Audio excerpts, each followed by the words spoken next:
Welcome to Cigars with M. Today's topic is repairing damaged cigars. During the smoking experience, you may experience your cigar unraveling at the cap or at the body of the cigar.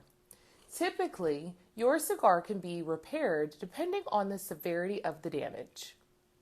During the cigar rolling process, rollers use a glue to ensure that the cigar stays together.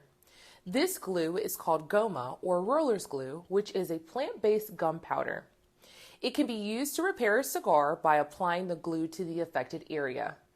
In many cases, you can mix 1 part gunpowder and 2 parts water. Keep in mind that this recipe is based on person and preference.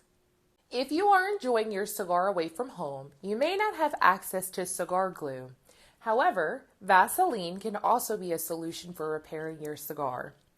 Apply a small amount to your cigar in the affected area by rubbing the wrapper back into place.